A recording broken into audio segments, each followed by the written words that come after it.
чалабыз ойго, өлкөбүз кантип өнүгөт. Чаң баспай төрдө чапсак дебөргө, санабыз санга бөлүнөт. Эгемен болуп, сыймыкка толуп, жашаган жокпуз бекерге. Жалынын кошкун, салымын кошкун, зарылып турган мекенге. Өнүгөдөр, өркүндөй бер мекеним, мендебей элдеп, төгөлү бермек, бейбилдикте өнүгүп мекен, берекебиз байлансын бекен.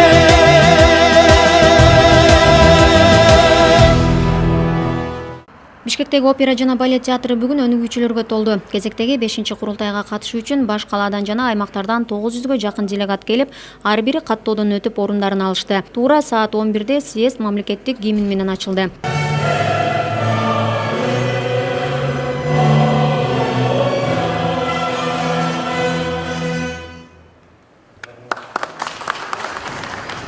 Күн тартипке 3 маселе коюлду. Алар алдыдагы жергиликтүү кеңештерге шайлоого катышуу, өлкөдөгү саясий абал жана партиянын ишмердиги, Бишкек шаарынын партиялык стратегиясын бекитүү. Эгер ресурстар жок болсо, анда добуш коюп, добуш бериңиздер бекитүү боюнча күн тартипте. Өнүгүү прогресс партиясынын 5-съезд өткөрүүсү чоң майрам. Анткени партия алгачкы кадамды 4 жыл мурда 2012-жылы жергиликтүү кеңештерге шайлоолорго катышуу менен баштаган. Башталганда эле жыйынтык берип, өлкө боюнча 2 шаарда мэр, 2 шаарда шаардык кеңештин төрагасын алган. 2015-жылы парламенттик шайлоодо 13 мандатка ээ болуп, аймактык партиядан республикалык партияга жетише алды. Партия жон гана убада берип тим болбостон айткан сөзүн аткарып келүүдө. Мисалга, айылдарда айыл чарбасын өнүктүрүүнү техникадан баштап, өлкө боюнча МТС программасын өкмөттүк деңгээлде жайылтууга жетишти. Шаарларда болсо жарык шаар долбоору жайылтылууда. Бүгүнкү күндө биздин партия регионалдык партиядан республикалык деңгээлдеги партия болуп айланды, урматтуу партиялаштар. Бул чоң жеңиш.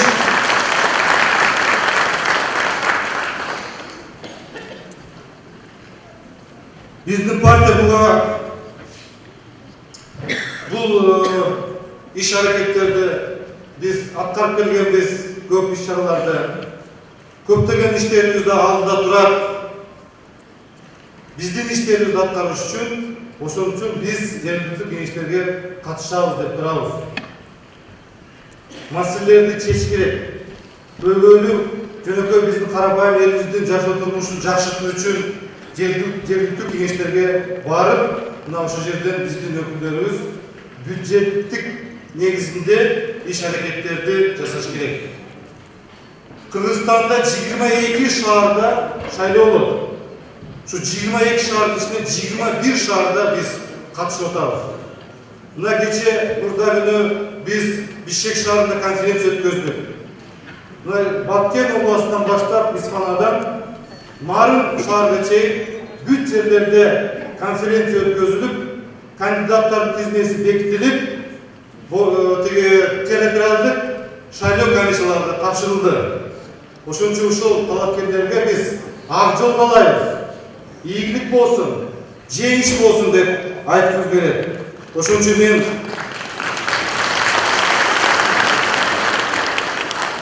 ишенем сиздерге, урматтуу партиялаштар. Эң негизгиси биз бүгүн Бишкекте отурабыз. Биздин сүйүктүү Бишкек шаарыбыз.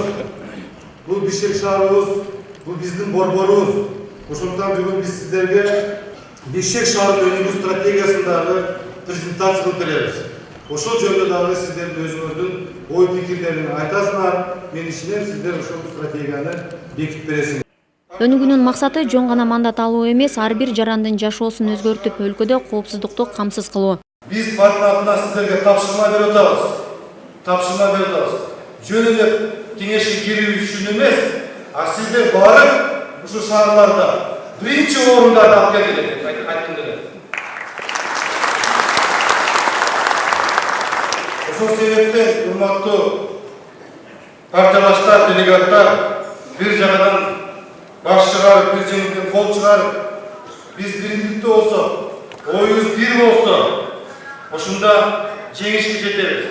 Oşunda біздің мамлекетimiz өсер, мамлекетimiz өнігер. Oşunda біздің мамлекетimiz dünya boyunca başka memleketlerde tanımal oluruz. Біздің elimiz жарқын жашаса, мына oşunda біздің мамлекетimiz алда басып, өнігер деп айтқым келеді. Бүгүнкү күндө Бишкек шаарында Кыргызстандын жалпы калкынын 35% жашайт. Ички жана тышкы миграция агымынын өсүүсүнөн улам Бишкек инфраструктурасында проблемалар көп.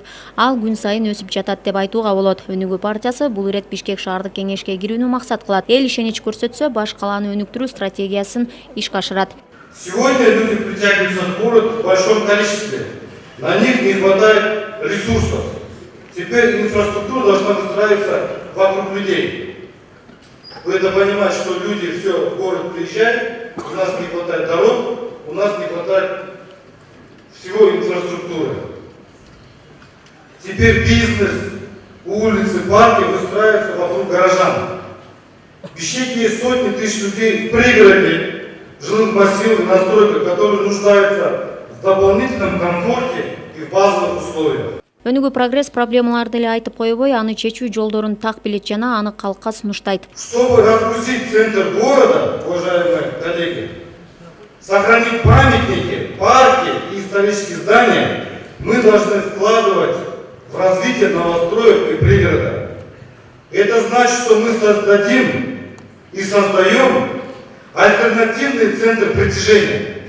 Что такое центр притяжения? Это вот в новостройках должны быть, я вот вижу, это больницы, это детсады, это школы, это все, которые может человек получить услуги, вот он должен получать в этих центрах притяжения. В городе должен быть не один центр, а несколько. Сегодня нет другого выхода. Только равномерное развитие города может дать возможность сделать шаг вперед. Анда бизнеске ыңгайлуу шарт түзүү, жол тыгындарын азайтуу үчүн көп кабаттуу унаа токтотуучу жайларды салуу, заманбап коомдук транспорттарды пайдаланууга берүү, гипермаркеттерде социалдык дүкөндөрдү ачуу, дени сак жашоо үчүн көчөлөрдө спорттук аянтчаларды ишке киргизүү бар. Ошондой эле жарык шаар долбоору шаардыктардын коопсуздугун жана тазалыгын камсыз кылуу үчүн жасалууда. Если в регионах открывается МТС, то в городе успешно реализуется проект «Светлый город». Сегодня уже больше половины освещено города. Это и южные микрорайоны, центральная часть и новостройки. Такими же принципами мы планируем решить и другие проблемы. Например, проблему общественного транспорта. Мы предлагаем завести и использовать электроавтобусы, которые работают 100% на электричестве. Крупные города уже полностью перешли в Европе, в Америке, в Китае, в Японии на такой вид транспорта. Өнүгүү прогресс партиясы башка көп жылдык тажрыйбасы бар партияларга салыштырмалуу ишмердүүлүгү боюнча азык-туракка жеткендигине карабастан, өлкөбүздүн коомдук жана саясий, социалдык, экономикалык өнүгүшүндө өзүнүн кайталангыс жүзү, тартыптуу орду, реалдуу программасы бар алардын чектен ишке ашырылып жатканы менен алдыңкы катарда болууда. Өзгөчө 2013 жылдын 25 апрелиндеги партиянын 2-чи съездинен кийин лидерликке Бакыт Эргешевич Төрөбаев шайлангандан кийин партиянын иши бир топ жогорку баскычка көтөрүлүп, азыркы мезгилде республикабыздын бардык аймактарында Өнүгүү прогресс саясий партиясынын ишмердигин жигердүү болуп жаткандыгы менен сыймыктансак болот. Өнүгүү прогресс партиясынын программасында өлкөбүздүн бардык тармактарында көйгөйлүү маселелер негизинен камтылгандыгын жана алардын азыркы учур талабына жооп бере тургандар аткарылып жаткандыгы же аткарыла баштагандыгы жалпы журтубузга жакшы белгилүү. Өзгөчө партиянын жетекчилерин жана өкүлдөрүн өткөн жылдары жогорку кеңешке шайлоонун алдында өлкөбүздүн бардык аймактарында болушуп, жергиликтүү эл менен жеринде жолугушуп, алардын маселелерин күн коюу менен алардын чечүү бакытында иш-чараларды жүргүзүүлөрү шайлоочулардын колдоосуна ээ болуп, натыйжада жогорку кеңешке 13 депутат келгендиги менен партиянын колдоосун жогору көтөрүлгөнүн белгилеп кетким келет. Ең баштысы Өнүгүү прогресс партиясына Кыргызстандын бардык аймактарындагы, анын ичинде шаарлардагы көйгөйлүү маселелерди чечүүгө жасап жаткан иш-аракеттери элдин мүддөсүнө айкалышып жатканы буга айкын далил болууда.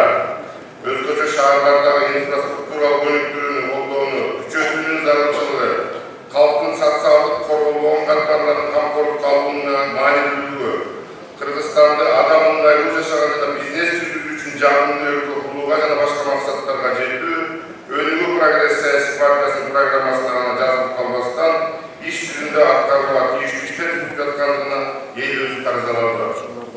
Ушул айланыш менен Бишкек шаарынын жаран катары жана Бишкек шаардык кеңешинин бюджеттик жана финанс комитетинин мүчөсү катары 2012 жылдан бери депутаттык тажрыйбамда жүздөн аралашкан иш-аракеттин Өнүгүү прогресс саясий партиясына жасап жаткан жана келечекте жасалып турган иштерине айкалышкандыгынан бул партиянын катарына кирип, анын программасында белгиленген шаарлардын ар бир багыттагы көйгөйлүү маселелерин чечүүгө салым кошууну турмушундагы негизги максат кылып алды.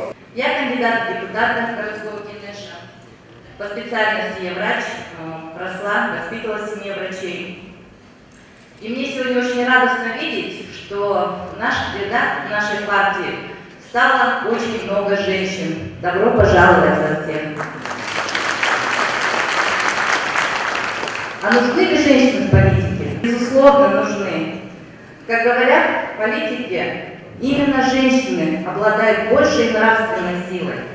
У них более высокие этические нормы и особая способность устанавливать хорошие отношения с людьми. Именно женщины-политики подчеркивают приоритетность таких проблем, как уважение, как соблюдение прав и достоинства личности, борьбу со всеми видами насилия, развитие сети дошкольных и школьных учреждений, образование, здравоохранение. Өнүгүү убада берип гана тим болбостон аны иш жүзүндө далилдеп атканы партиянын мүчөлөрүн көбөйтүүдө. Мындан 1 жыл мурун өзүбүздүн ушу такси кызматыбызга аябай чоң көйгөй жаралды. Ал өкмөт тарабынан кабыл алган праворолдуу таксилерге кызмат кылуу үчүн тыюу салынган болчу. Ошол кезде өзүбүздүн үнүбүздү уккан Өнүгүү прогресс партиясы бол бирден бир болуп ушулар өзүбүздүн азыркы көйгөйлүү маселелерибизди чечип бергендиктен өзүбүздүн бизнести ушу жарандарга өзүбүздүн ушу элибизге кызматыбызды көрсөтүп, улантып, өнүгүп өсүп келе жатабыз.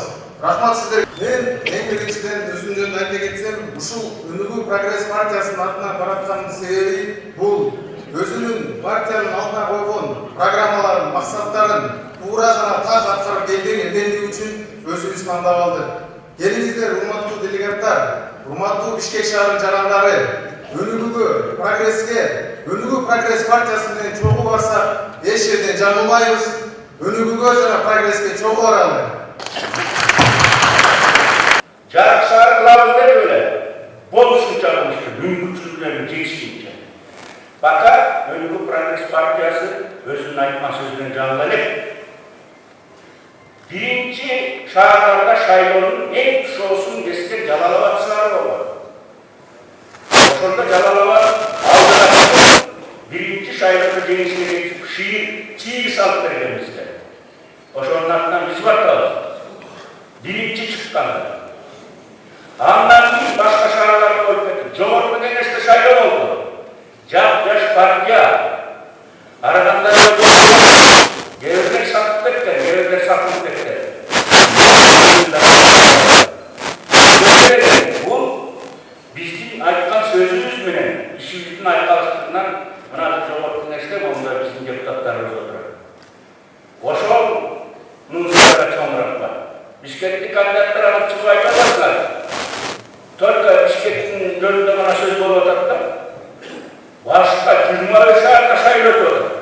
Буюрса, давай чогуу болобуз. Мына Караколдо бөгөндөн болот. Азамат Караколдо турган кимдер мына ошол депутаттар күчтөрдө турат. Намысыбызды алып берди. Эртең Чолпонатада болот, Нарында болот, Жалал-Абадда болот. Ошондуктан баардык жерде өлкөлүк ошого аракет кылышыбыз керек. Бирок Бишкек шаары өзгөчө.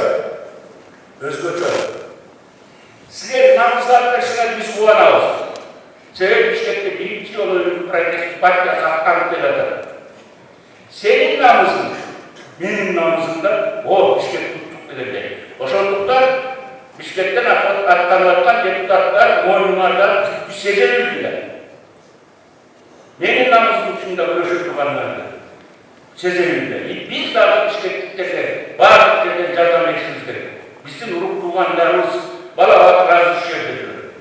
Ошондуктан эң биринчи флагман биздин Борбор шаарыбыз катары кандидаттар, давай, азаматтар, силер биздин намысыбызды алып бериңер. Урматтуу коноктор, партиялаштар, бүгүнкү съезде көп маселелер сөздөр айтылып атат. Мисалы үчүн, буга чейин кылган ишибизди биздин партия айтып кетти бул жерде. 5 жыл болот жакында деп. Биздин кадамыбыз акырындык менен 5 жак басыптырбыз. Айрым партиялар 25 кадам басып кетет. Но бирок биздин 5 кадамыбыз бул бекем кадам. Урматтуу партиялаштар. Биз алдыга умтулабыз, биз алдыга басабыз биздин партия. Дагы бир айта кетчү нерсе, биз азыр айтып кетти, биякта Мурат Калиев айтты, бир топ кишилер айтты, ар бир шаарда биздин партиялардын өкүлчүлүктөр, кандидаттар ар бир жерден өтүп келет биздин кандидаттарыбыз. Ар бир жерден. Караколдон баштап Ошко чейин жазындагы шайлоодо. Азыр дагы 23 шайлоого Гор кеңешке катышабыз. 2015 жылы Жогорку кеңешке катышып, бардык жерден өтүп келатабыз. И бардык жерден айткан сөздөрүбүздү иш жүзүндө тастыктап келатабыз. Айта кетчү нерсе, азыр Бишкек шаарынын кандидаттары айтып кетти биздин программабызды Бишкек шаары боюнча.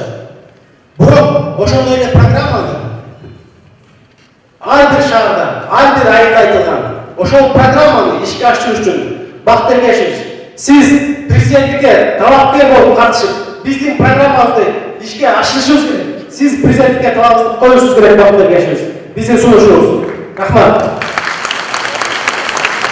Алдыдагы шайлоо таза өтүшү керек. Ал эми анын тазалыгына жолтоо болгондор мыйзам менен жазаланышы керектигин Бакыт Төрөбаев белгиледи. Мына кече жакында мыйзам киргизилди. 10% парокту көтөрүлдү. Биз айтат элек, жогорку кеңештин шайлоолоруна 10%, 9% болуш керек. Туура. Ошондо партиялар ири болуп партиялар парламентте азыраак болот. Бирок жергиликтүү кеңештердин шайлоолорунда 7% боюнча калыш керек. Анткени бизге окшогон жаңы ачылган партиялар ошо жергиликтүү кеңештин шайлоолоруна катышып, кийин келечекте алар чоң партияга айланат деп ишенет. Ошондой эле 2017 жылдагы президенттик шайлоого Өнүгүү Прогресс өз талапкерин чыгара турганы белгилүү болду. Биздин партиядан биздин кандидатыбыз чыгат, же болбосо башка жакшыраак татыктуу талапкер чыккан болсо, биз ошону колдойбуз, урматтуу депутаттар. Коллегалар, мен айткым келет, бул кызмат өтө жооптуу. Жөнүндө көчөдөн алып келип, жөнүндө бир адам отургузуп бутар эмес.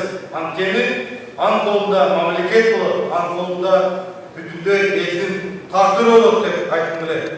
Урматтуу коллегалар, урматтуу делегаттар, биз айткым келет принцип боюнча.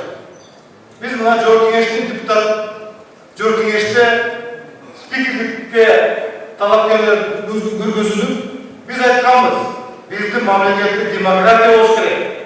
Кандай болбосун дагы парламентте плюрализм болуш керек. Ар кандай сунуштар айтылыш керек. Сунуштардын атаандаштыгы болуш керек. Мына биз айттык, ар дайыма альтернативдүү шайлоо болуш керек. Парламентте спикер болобу, альтернативдүү болуш керек. Комитетке төрагалыга шайлоо болобу, альтернативдүү болуш керек. Омбудсменге шайлоо болобу, альтернативдүү болуш керек. Кандай болбосун, кайсы шайлоо болбосун, альтернативдүү болуш керек. Анткени биз элге, депутатка жана башкаларга альтернативдүү талапкерлерди көрсөтсөк, ошондо эл өзү тандап, каалаган адамды тандаш керек. А жок, мына бул адамды шайлайсыңар, бул адам болот деп андай мажбурлап андай ишти жүргүзбөш керек. Принцип дегенimiz ошондон биз 29 статьяда конституцияга өзгөртүү боюнча 26-га макул болдук. Биз эч кандай бир көчөгө чыгып же бир туура эмес жумуштарды аткарган жокпуз. Биз парламентте мыйзам чегинде 3 статьяга макул эмеспиз айттык. Бул биринчи мамлекеттин кызматкерлерине чектөө киргизип атышат. Ага биз макул болбодук. Экинчиси парламентаризмге бир доорой бар. Коалиция чыгыш үчүн 3/2 депутаттар кол коюш керек деген. Добуш берүү бул деген кагаз, бул деген мыйзам. Анан кийин ар бир депутаттын кол койдуруп бул деген туура эмес деп айтып элек. Үчүнчүсү бул прокуратура боюнча тергөө жөнүндө биз өзүбүздүн принцип боюнча турдук. Эмне үчүн? Прокуратура бул борбордук орган. Конституцияда так жазылып турат. Борбордук орган. Эмне үчүн биз каршы чыгып атабыз? Биз прокуратурада тергөө калсын деп атабыз. Бүт тергөөнү азыр милицияга, финполицияга жана СМБге беребиз деп атышат. Булар кимдер? Булар өкмөттүн мүчөлөрү. Алар борбордук орган эмес. А прокуратура бүгүнкү күндө бул жаза кылмыш системанын өзөгү турат. Өзөгү бүт тергөөнүн өзөмөн жүргүзөт. Мисалы мен сизге айтып коеюн. Мына милиция тергөө жүргүзүп атат. Эгер ал туура эмес тергөө жүргүзүлсө, мурда азыркы учурда прокуратура ал тергөөнү алып өзү терген. Кийинки кандай болот? Милиция тергөө жүргүзүп атат, эгер туура эмес өзгөртүп болсо, жүргүзгөн болсо, анын тергөөсүн алып башка милицияга берип коет. Ошол туурабы? Туура эмес. Ошондон биз принципиалдуу түрдө бул туура эмес деп айткан сөзү. Дагы эмне үчүн айтып атабыз туура эмес? Мына биз Мордованын тарыхын карап чыктык. Ал жерде аябай ошо прокуратура жок болуп, ошо тергөөлөр СМБ милицияда жана финполиция болуп, ал жерде партиялар ошо структураларды күч катары аны колдонушту. Партиялар арасында атаандаштык болуп, ар бир партия ушул структура аркылуу башка саясий оппоненттерге колдонушту. Мына ошол жерден саясий кризиске айланды. Биз ошону алып келгибиз келбейт. Программада жазылган жакшы багыттарды жазылган программада бул багыттар абдан туура тандалган. Ошон үчүн эл 15-жылкы парламенттик шайлоодо колдоо берди. Ошол программаны сөз жүзүндө эмес, ооз жүзүндө эмес, иш жүзүндө аткаргандыгында болуп жатат. Эми мына азыр шаардык кеңешке аттанышып атат биздин партиянын мүчөлөрү. Кыргызстан боюнча бул жергиликтүү кеңештердин баардыгын аттанып атат. Биз ошолорго мына мен аксакал катары ушу ак батамды берейин, жолуңар ачык болсун, Кудай колдоп, шайлоочулар колдоп, ошол жерде баардык катышкан жерлерде жеңишке ээ бололу. 2 саатка созулган курултайда партиянын алдыдагы иштери жана Бишкекти өнүктүрүү стратегиясы делегаттар бир добуштан колдоого алышты.